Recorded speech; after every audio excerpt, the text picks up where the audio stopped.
Alright, and we're back. Amazon, turn on monoprice lights. Okay. Beautiful. Okay. Let's start with the one that is still printing, and then we'll check out the one that's done. This is looking really nice. Wow. So look at that staircase going all the way up and all the way up here. And it's at 70% done right now. That is beautiful. Okay, let's check out the one that's done. Wow. This came out really nice. That's so cool. That's like the amazing thing about 3D printing. Even if you're not like really into designing the stuff yourself, and I've gotten a bit into that, by just these designs, like these incredible designs. And you'll see if you get a 3D printer, it's not like simple just drag and drop and print. Like, it's really like there's a lot of technical stuff. Like here, everything that's green, as well as these, that's all modifications that I've added to make this printer better. Even this toolbox over here, and this toolbox over here, and this spool holder up here. So there's a lot that you can do to really enhance the experience. But what I'm really into is, instead of buying a $3,000 to $6,000 printer, just modifying a $300 printer to get it to print. I mean, this thing printed beautifully. It's absolutely flawless. It's just incredible. So yeah, if anybody's interested in this, for me, my goal was, how can I make this accessible so anybody who wants to print a 3D printed prosthetic hand can do it. And the first step was, the printer can't cost $3,000 to $6,000 because that's going to be a huge deterrent for anybody. So originally I got a $3,000 printer at work, and I returned it, and I started playing around with a $300 printer. And that was my goal. How can I print a hand on this inexpensive machine? So I started to research and modify.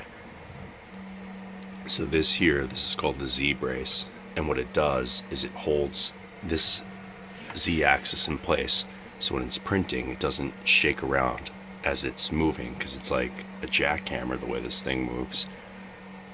And because it's stabilized, you can print faster, and you can also print higher quality. So that was one of the most important mods.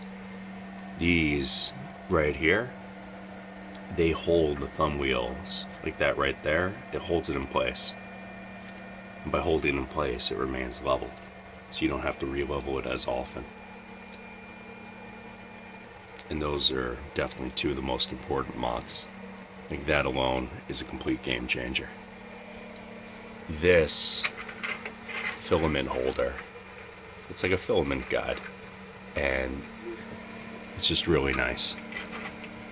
It moves back and forth as it's printing. This is essential too. So the way that the Monoprice Maker Select version 2 is you can't actually have a full spool of filament, which is just ridiculous. So you print this piece out, it locks in over here, and now you can have a full spool. I just like this for, tools I can just pull out real quick. And I like these toolboxes a lot too. So I'll include all those links in the description below.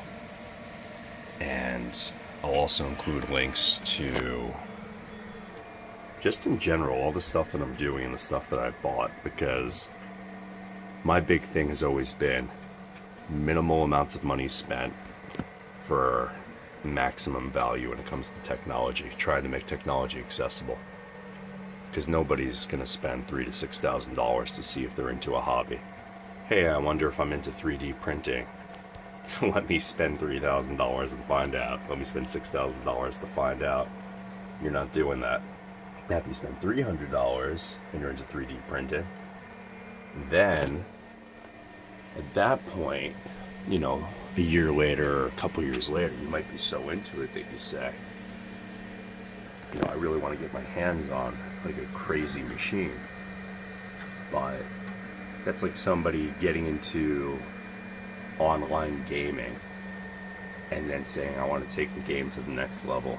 I'm going to get a gaming PC, or starting to build a PC and saying I'm going to build something crazy. You don't drop $3,000 in the beginning. It just doesn't make sense. So up until this point, that's what 3D printing entailed. And the problem is that if you've never 3D printed, this is definitely not the easiest machine to use because everything's manual. I mean, everything's through here, choosing the different settings like this, which is fine. Leveling the bed, it's all manual. But what I really liked about this machine is that when stuff broke, I had to learn how to fix it, and I did. Be sure to follow my Twitter and check out my GoFundMe campaign to help raise money to 3D print prosthetic limbs for kids. Links in the description below.